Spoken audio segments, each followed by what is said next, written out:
만들어지는 방식을 한번 살펴보도록 하겠습니다.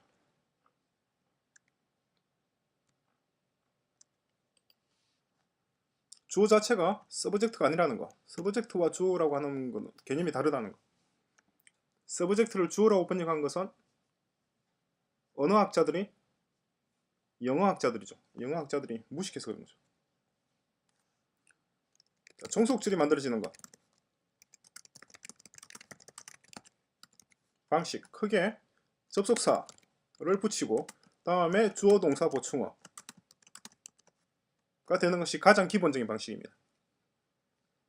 이렇게 만들어진 종속절은 문장 내에 들어갈 수 있는 위치가 두 군데라는 거. 문장의 요소로서의 주어 혹은 보충어 자리에 들어가거나 아니면은 구의 요소, 구를 구성하는 구성 요소 중에 일부, 명사구에서 어원 요소가 되거나 전치사구에서 전치사 다음에 오거나 통상 그런 목적으로 쓰게 됩니다.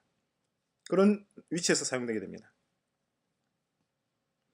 이렇게 만들어진 절을 우리는 보통 전문 용어로는 정형절이라고 얘기하는데 그런 용어 자체는 여러분들이 알 필요 없고 외울 필요도 없고 그냥 접속사가 있고 주어, 동사, 보충어가 쓰인다.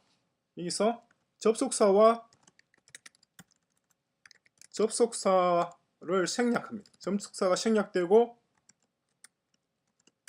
주어, 동사, 보충어가 있는데 이 주어, 동사, 보충어에서 동사의 모양이 바뀌는 거죠. 그래서 이것이 동사의 모양이 바뀌는 방식이 크게 두 가지 방식입니다. 하나는 to를 붙이는 거고 to 더하기 동사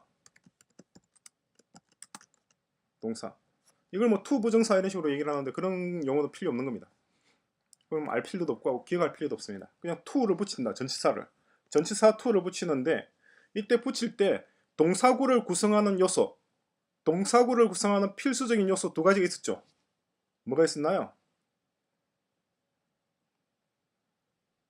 자, 동사구를 구성하는 필수 요소 시제였잖아요. 시제와 동사 있었죠. 시제는 종류가 두 가지가 있습니다. 시제는 종류는 두 가지, 현재 또는 과거입니다. 과거 완료는 시제가 아닙니다. 과거 완료를 과거 이전이라고 얘기를 하는데 과거의 이전이 어딨나요? 과거면 다 과거지. 미래의 이후도 있나요? 그런 건 없잖아요. 미래 이후도 없고 과거 이전도 없잖아요. 그 과거 완료를 과거 이전이라고 얘기하는 건 무식해서 그런 거죠. 그런 건 없습니다. 이 시제가 동사구를 구성하는 필수 요소, 하나의 한정사였잖아요. 그죠? 그리고 동사였죠. 동사구에는 이와 같이 필수 요소인 시제가 들어있어야 됩니다. 그런데 이 시제를 날려버린다는 거죠. 시제를 지워버리고 to를 붙입니다.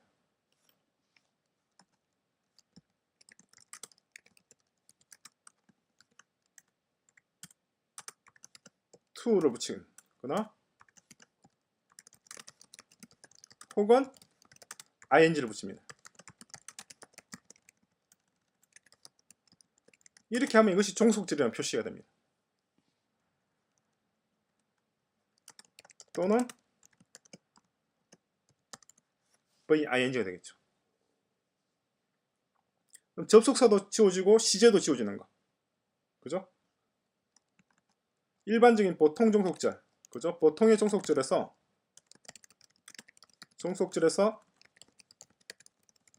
접속사와 시제를 생략한 것. 그것이 바로 to나 ing를 붙어 있는 동사구입니다. 이 동사구 모양을 바꿔줌으로 해서 종속절을 표시할 수가 있다는 거죠. 중요한 건 그거예요. 동사구의 모양을 바꿔서 종속줄임을 표시한다는 거죠. 종속절이라는 식별 보호를 붙이는 거죠. 동사구의 모양을 바꾼다는 거. 명사구가 아니라 동사구. 왜? 문장의 중심은 동사구니까. 그것이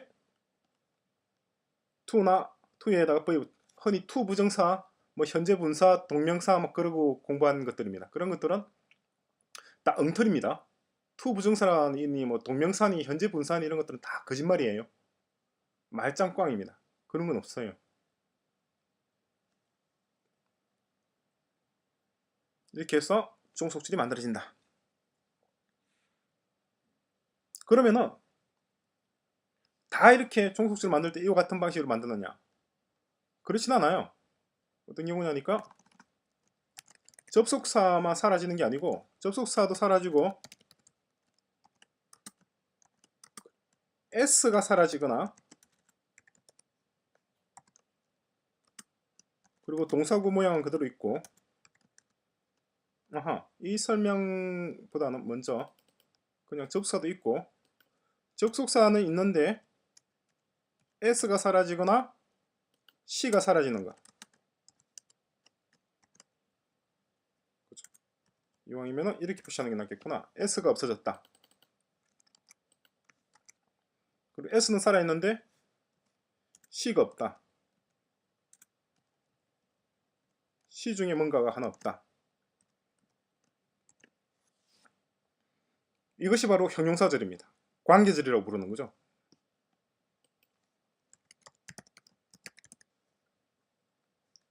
또는 형용사절.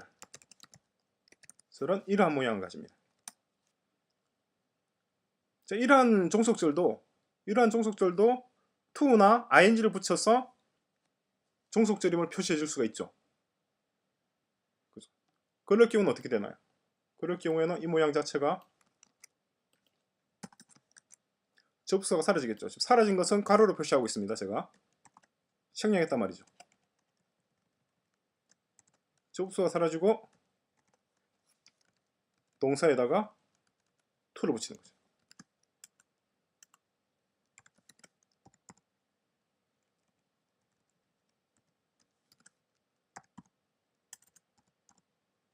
혹은 ing를 붙일 수가 있습니다.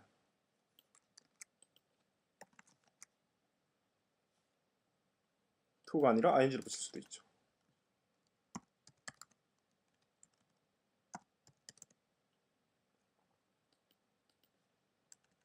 이게 학교에서 to 부정사의 형용사적 용법 혹은 현재 분사라고 가리키고 있는 엉터리 영어죠. 이게 형용사적 용법이니 뭐 부사적 용법이니 하는 거 상관이 없습니다. 상관이 없죠. 이 동사의 보충어가 부사였다. 부사였는데 부사가 사라졌다. 그러면 이게 to 부정사의 부사적 용법이 되고, 이게 형용사였다. 형용사였는데 사라졌다. 그러면 to 부정사의 형용사적 용법이 되고 막 그렇게 되는 거죠. 근데 그런 엉터리 영어죠. 왜 엉터리냐니까 그런 문법들은 중요한 건 가르치지 않고 중요하지 않은 것들, 지엽적인 것들, 쓸데없는 것들, 알아봤자 손해만 되는 것들을 가르치고 있는 거죠. 대한민국 영어 교육이 다 그렇습니다. 서울대학도 마찬가지고 다 똑같아요. 다 엉터리입니다.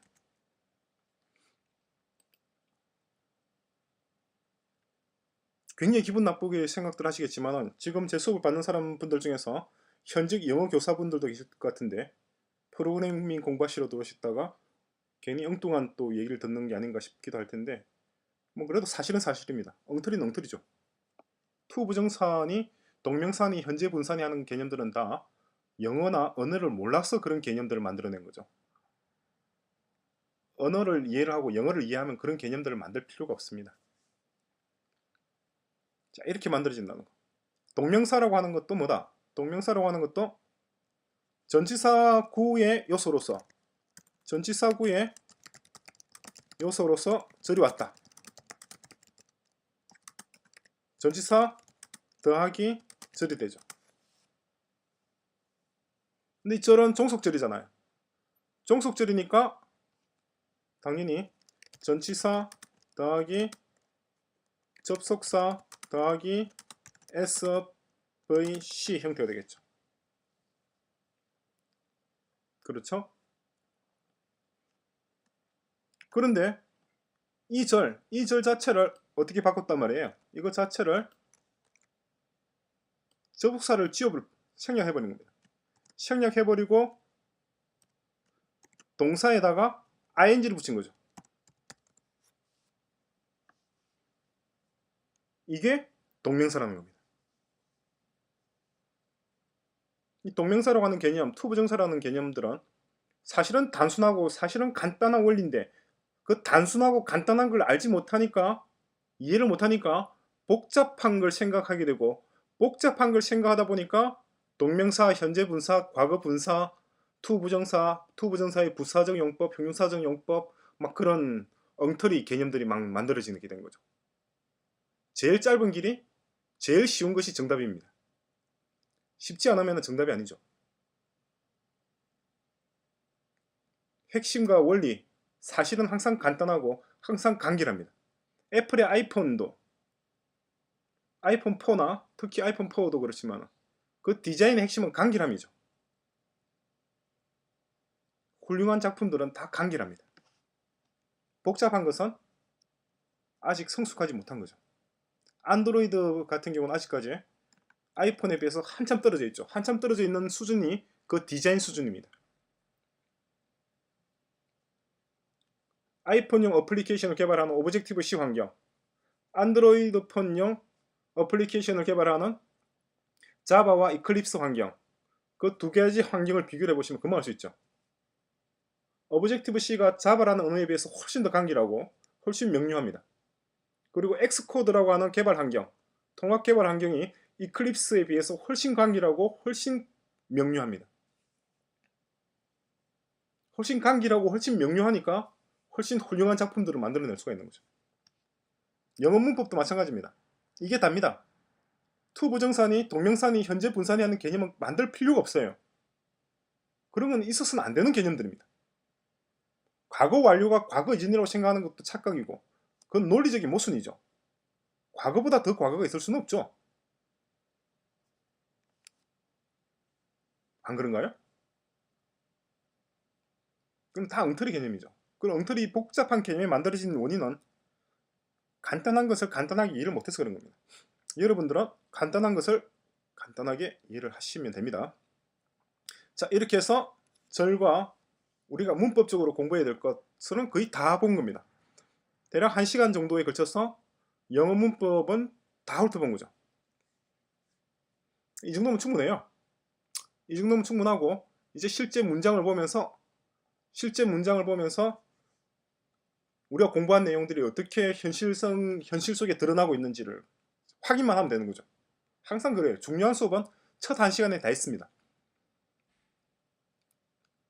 영어 공부를 하는데 필요한 시간이 굉장히 많이 필요해요. 여러분들 한 100시간, 200시간, 300시간을 공부를 해야지 영어로 되어 있는 책을 자유롭게 읽을 수가 있고 영어로 된 강의를 자유롭게 들을 수가 있습니다. 앞으로 수백 시간 공부해야 되는데 그 수백 시간에 공부해야 될 것은 이번 1시간의 설명을 다 드렸습니다. 남아있는 수백 시간은 첫 1시간 동안에 공부한 내용을 복습하는 거죠.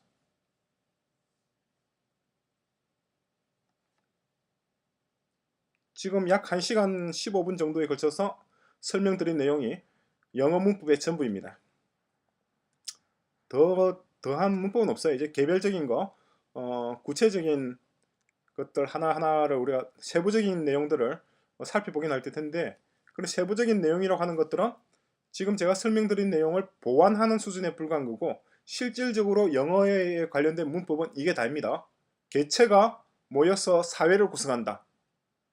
개체가 모이게 되면 반드시 개체들 간의 관계가 구성된다. 사람들이 모이게 되면 그 속에 부족장도 나오고 추장도 나오고 주술사도 나오고 그 속에 의사도 나오고 다 녹이 되어 있는 거죠. 왜? 개체가 모이게 되면 반드시 관계를 구성하게 되기 때문에 자연의 법칙입니다. 그러한 것들이 모여서 관계가 구성되면 돌이 되고 물이 되고 바람이 되고 텔레비전이 되고 컴퓨터가 되죠. 지구에 있는 모든 것들의 중력이 존재하듯 개체 속에는 관계라고 하는 힘이 반드시 항상 존재한다는 것. 개체와 관계 그것만 이해하면 언어든 무엇이든 모든 공부는 다 끝난 겁니다.